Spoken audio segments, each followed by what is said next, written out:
flesh. The majority is not always right.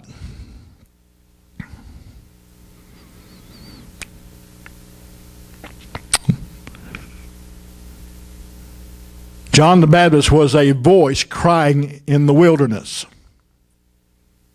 One voice against all the others.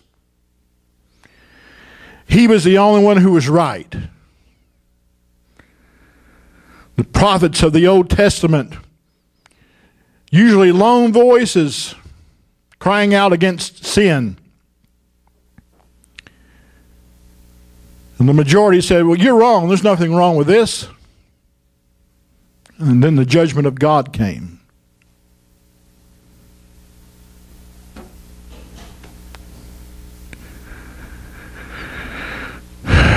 God help us. God help us. They sailed and they continued to do things that would help them continue in their journey. At one point, they could not tack. They could not catch the wind to go any direction that they wanted. So they just let the wind drive the ship where it would.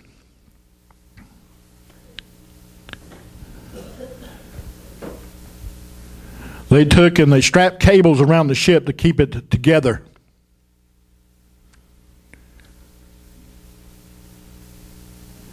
And they struck sail again finally so that they could move away from a place called the Syrtis Sands. They were afraid that they'd get stuck there. They were exceedingly tempest-tossed the next day, and they lightened the ship. They even went as far as to throw over all the ship's tackle. And for 14 days, it says, neither sun nor stars. And no small tempest, Paul says, beat upon us. It was, after all, called Euroclydon.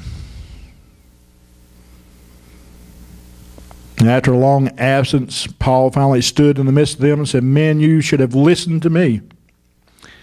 How many people, toward the end of their journey, facing catastrophe, facing illness,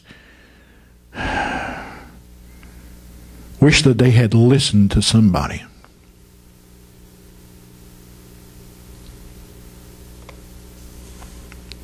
He says, men, you should have listened to me and not have sailed from Crete and incurred this disaster and loss.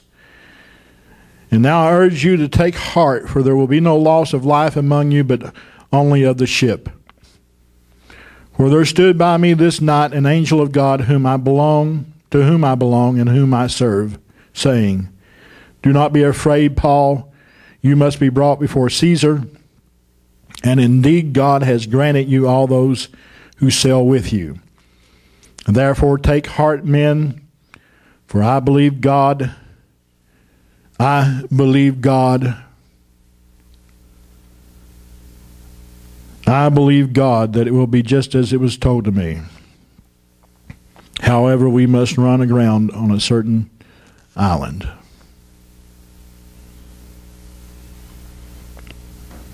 I believe God.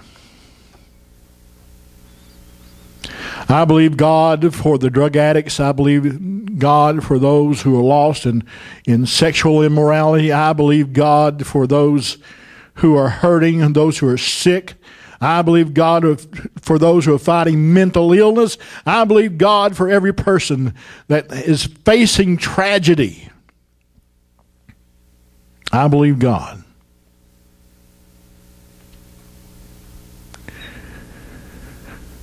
Because it's been told me, if you'll believe upon the name of the Lord Jesus Christ, if you'll confess him with your mouth, you'll be saved. I believe God. I believe God, and I preach. That's why preaching is my passion. Because I believe God. Paul told them, and Paul, I'm sure, was thinking this in the back of his mind all along, that God's already told me I'm going to Rome. And if I have to float like a buoy from here to Italy, I'm going to go to Rome. That's one reason why these things never moved him. He wasn't worried about the shipwreck. He wasn't worried about any of those things, not for his own safety, but for the safety of those that were with him. I believe that during those 14 days of fasting that Paul was praying. And Paul was not praying for himself as much as he was praying for those on board with him. Because he knew if something did happen to him, he'd be absent from the body and present with the Lord.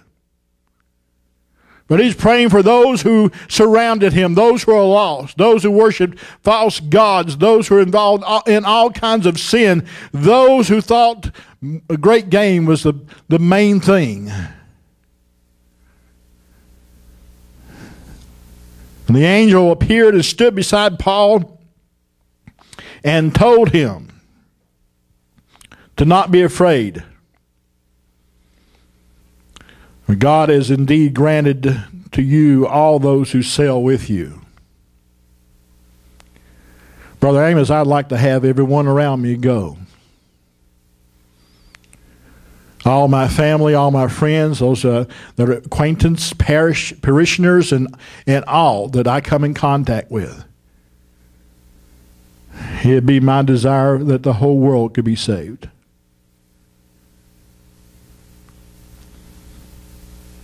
I wish everybody could go. And Jesus is coming back soon. And that song that they wrote in the 70s is still applicable today. In the chorus it says, I wish we'd all been ready.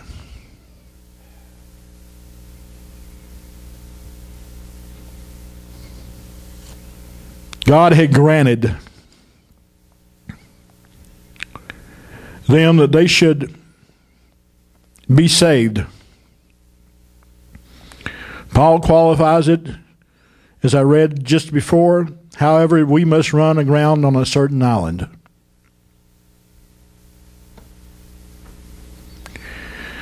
And they still struggled with the storm. At one point, they threw 4 anchors out from the stern, trying to hold the ship. At one point, they lowered the skiff. Some of them were going to try and escape and get away. Paul told the centurion, except these remain upon the ship, you will perish also. And so they cut the ropes to it and let it drop into the sea. Finally, they cut the anchor ropes and threw all the wheat overboard. And finally, they were driven against the rocks, the prow of the ship, but the stern of the ship was still being beaten upon and torn apart. They were going to kill the prisoners and then abandon ship. They were told that they should not kill them, but every man who could swim to cast themselves into the sea. And those who couldn't were to hold on to boards and pieces of the wreckage until they floated to an island called Malta. And they were all saved, but not without great loss.